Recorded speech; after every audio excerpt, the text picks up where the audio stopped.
So, UnderMine 2 is finally out in early access and I have been enjoying it a lot. After playing it for a while, I've already become pretty good at the game. With this, I've decided to try and beat the game without jumping. Also because I already did this challenge for UnderMine 1. I created a new save and started with the tutorial. I come across the first gap and sadly there's no way around it. So this will mark one mandatory jump. One thing to clarify is that Black Rabbit's dash does count as a jump. The challenge really is without using the character's movement or dodging abilities, but without jumping just sounds better. With 2 more dashes, I lose the mandatory fight and complete the tutorial. Now I quickly want to clarify what I mean by beating the game. For UnderMine 2 right now, I decided on getting every upgrade in the journal as beating the game. In the hub, I buy the Altera Atlas and my first pickaxe upgrade, then start my run. In the first relic room, I come across True Arcana, which are Fan of Knives and Pyro Grimoire. I end up choosing Fan of Knives because kills with it can increase my fork. The rest of the gold mines wasn't interesting, so I'll go on to the Celt fight. For this challenge, Celt is pretty easy. The only things that can be a problem with her are her minions that she summons or the attack where she sweeps across the screen, but that can be dodged with positioning. After the Celt fight, the game has its first and as of now only split path. Although I do not have the key to the dungeon, so I'm forced to go to the laboratories. The laboratories are a step up in difficulty from the mines, mainly thanks to 2 enemies. These enemies are Croakers and Potion Throwers. Croakers' main issue is that they deal a lot of damage and have high HP for the area. Potion Throwers are problematic because they can make fights more chaotic with stuff like embiggening potions or healing other enemies. Also, while in the laboratories, I donate to the Pilfer Loyalty Rewards program for the first time. I make it to the second floor of the labs and meet Beltrame for the first time. Beltrame is the first NPC character that can be brought back to the hub for upgrades. The upgrades Beltrame offers are mainly for potion carrying capacity. The potion carrying capacity upgrades are good, but won't be that helpful for the challenge. To actually save Beltrame, you need to complete a quest for her. This quest involves you using 3 potions she gives you in order to get 3 mushrooms for her. Before starting Beltrame's quest, I decided to start to clear out the floor. In one room, I found an enemy that was across the gap that I couldn't cross, and my thrown pickaxe couldn't reach them, but luckily the knives from my Fan of Knives did reach them.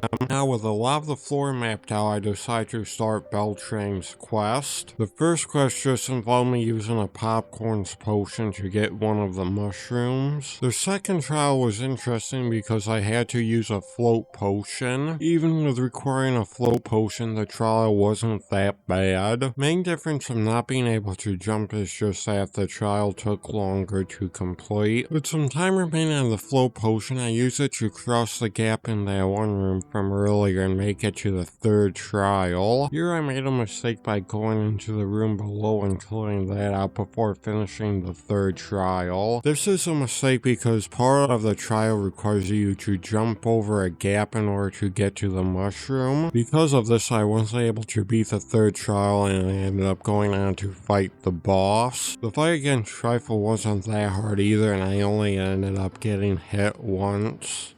After defeating Trifle, I end up making my way to the archives. Now, the archives house the queen, who can also be saved. The issue with saving the queen is that you need to rescue Beltrame before she can appear. I'll skip most of the archives and just mention that I did end up doing the moon puzzle. I did make my way to the triad fight, but I did eventually lose during it, marking my first death. After the first run, I have accumulated 10 crowns. crowns. I use these crowns to buy some max HP upgrades. On my second run, I make it to the relic room on the first floor and find that it has Swindler's Coin. Now, the coin is one of the best relics in the game as I'm creating this video. This is because activating Swindler's Coin has a chance to increase your luck. It also scales with luck, so that means the luck you gain from the coin can grow exponentially. I'm able to defeat Cell easily again and make it back to the labs. In the labs, I'm still unable to complete Beltrane's Crest, but I do grab a popcorn potion which will be useful later. I end up being Trifle again and make my way back to the archives. On the first floor of the archives, I enter a crawl space that lets me increase my luck from 28 to 46. In this one room, I increased my luck by 18 and I want to use it to show the exponential gains from coin. On the second floor of the archives, I come across another crawl space which is even better. First reason is that it has a golden key which when picked up will increase the keys I'm carrying to 99. The other reason is the preserves potion which when drank will drop elder seeds on the ground. This combined with my high luck and popcorn's potion allowed me to raise my luck from 55 to 80. After the crawl space, I go to complete the rest of the floor but come across a room that is impossible. The reason is the gap in the middle that it requires you to jump on in order to get to the enemies on the other side. Because of this room, I ended up quitting the game and going back to reload the floor. After recompleting the floor, I only have 72 luck and did not find a golden key again. I go into the triad fight for a second time and end up beating them. For beating them, my reward is the dungeon's key. Getting into the dungeons will let me unlock Black Rabbit later. I'm gonna skip most of the halls because nothing of interest really happens in there. One thing worth mentioning is I ended up picking up an all potion in there. With my build being a bomb build, I'm able to breeze through the halls easily and make it to Nori. Nori has a big hitbox which makes it easier to hit her with bombs, so I end up beating her on my first attempt. After defeating Nori, I use the all potion in the antechamber to create a secret shop. The secret shop ended up having glowstone which increases my ingenuity based on the amount of bombs I'm carrying. Ingenuity increases bomb damage, and since I'm carrying a lot, that's very beneficial for my build. I'm going to skip over most of the sanctum for now and explain it later when I get to its quest. I'll only mention the enemies that teleport, which makes them easier to hit with your pickaxe instead of bombs. The fight against Crucius did have me worried, but it was actually pretty easy. I was worried because he can do a lot of damage and kill me quickly. Since he stands still in the beginning of the fight, I'm able to hit him with plenty of bombs easily, which brings him to his second phase. The second phase, his hitbox is bigger, which makes it easier to hit him, but also he could hit you easier. I do end up beating him and complete the first run. In the hub, I use my thorium to craft Pilfer's Gift, Salt's Egg, and UnderMine Conduit. I end up getting popcorn and guiding one from Pilfer's Gift. Also, from now on, I'm not going to be covering individual runs with much depth because that would take too long. On this run, I go to the dungeons for the first time, but the second room I enter is impossible to complete. Now, this one was going great and I did want to continue it, so there's only one way to do it, but it was definitely going to be controversial. I ended up rolling my save back to the hub and replayed through the mines, and when I got to the split, I ended up going into the labs. The labs got interesting because when I went to the second floor and the first room, there was this object that I don't know its official name, but I'm just going to be calling it an alchemy table. Breaking one of these alchemy tables can give you a potion effect. This one just happened to give me the float effect, and I could tell because of the feather on it. Clearing out the floor, I came across a room that had a gap with enemies on the other side, but I was unable to kill them. To alleviate this, I had to restart the floor, and then this time my Fowler did eventually defeat the enemies. After clearing that room, I returned to the starting area and grabbed the float effect. Finally clear out the third mushroom area and grab it, then return to Beltane to complete the quest. With Beltane rescued, I want to start the Queen's quest, but the very first floor of the archives was unpassable, so I had to give up this run. On my next run, my main goals were freeing Black Rabbit and starting the Queen's quest. This run, I was able to make it to the dungeons without too much trouble. I end up talking to Black Rabbit and get the blueprint for Rabbit's tools. On the second floor of the dungeons, I end up completing the Pilfer Loyalty Rewards program. This will unlock more upgrades that will eventually become useful. Coming up now is the first fight against Mortar. In this game, Mortar has been made harder, but it's still relatively easy. In the first UnderMine, Mortar had an attack that would sweep across the floor, requiring you to jump over it. That attack is still in this game, but is a lot less common now. After beating Mortar, I make my way to the archives to start the Queen's quest. I create the giant ticker for the Queen, then start making my way to the halls to get the brain. On the second floor of the archives, I come across a gap that's impossible to cross, so I need to give up the run again. Before the next run, I want to quickly pause and give an update on my progress. So far, I've completed Beltrane's quest and the Pilfer Loyalty Rewards program. I've also started to free Black Rabbit and the Queen's quest. This means all I have left to do to get all upgrades is free Black Rabbit, finish helping the Queen, and help the Emissary. In my next run, I end up freeing Black Rabbit, who's going to be my main character for the rest of this challenge. This is because she is definitely better than the peasant, mainly thanks to her luck stat. This run was cut short by another impossible to cross gap. With Black Rabbit saved, I have my goal set on making it to the halls to continue the Queen's quest. First run with Black Rabbit was going well because in the labs I got Bright Seed, which is a relic that restores mana whenever you pick up gold. On the same floor I come across Rotham's Fracture, which is a relic that restores 25% of the mana that I spend. Now this run was going very well until I got to the archives. In the archives I came across this room that had a bunch of enemies that shoot projectiles along with a ricochet curse, so I ended up dying, marking another death of the run. My second run of Black Rabbit was off to an even better start because I had some relics crafted at Wayland. The two important ones are the Electrified Orb and Gargoyle Statue. Electrified Orb attacks enemies that attack me.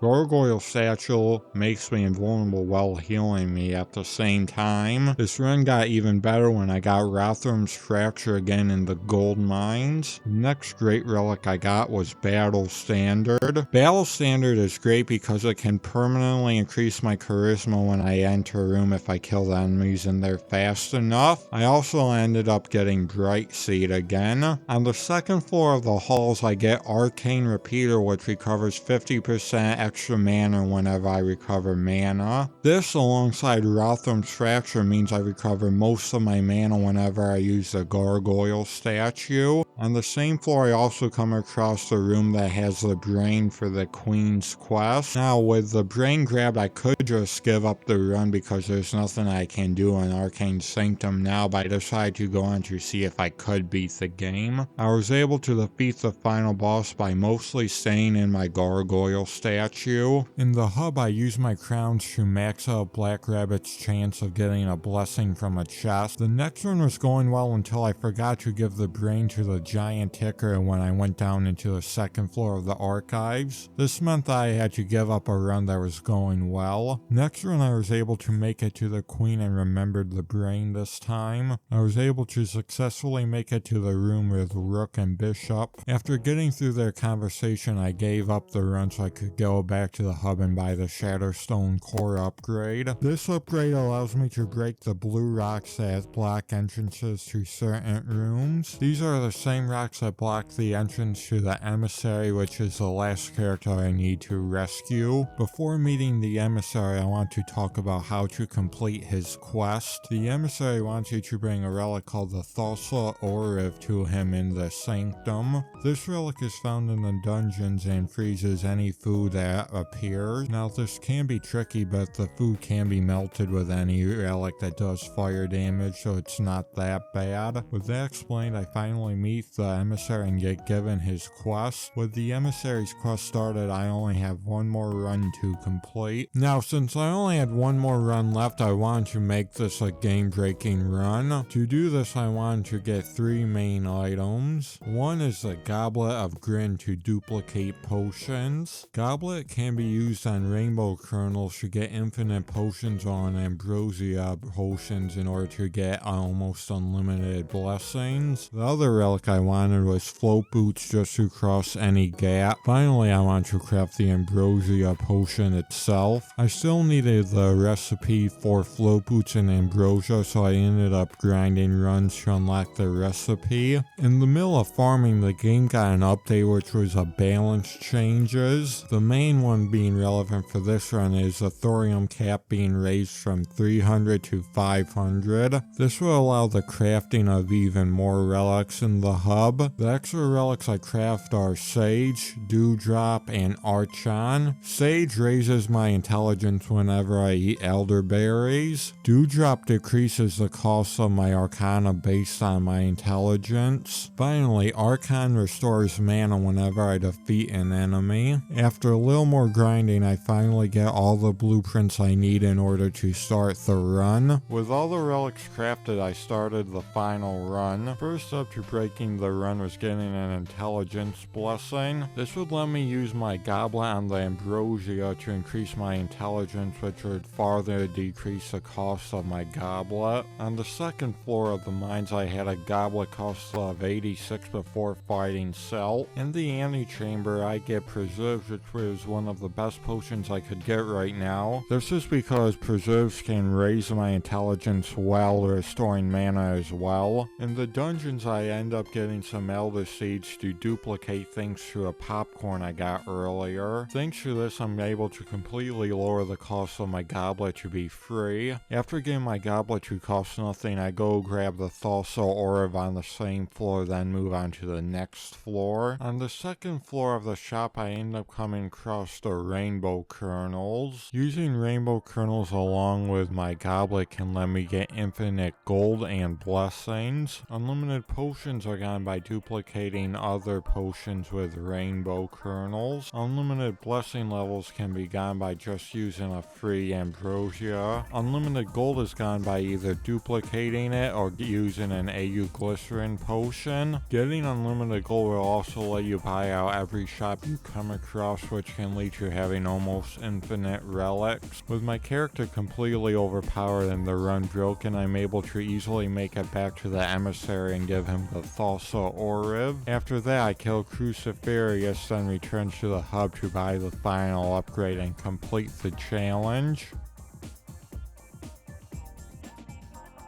So hello everyone, welcome to the end of the video. If anyone is watching, still I hope you enjoyed it. Now I know this video did take me a while to make and come out. Main thing was I just didn't feel like editing it, because I had everything recorded like in August, early August actually, and it's now almost end of October, and I got it edited all within the past week, which was mainly script writing, voice recording, then cutting the footage, stuff like that. I know UnderMine it did get a big update, but I was waiting to do it. So yeah, I wanted to get it done before the game got another big update, making the run more like weird since it's on such an old version. But yeah, that's all I want to say. So thanks, and I'll see everyone next video.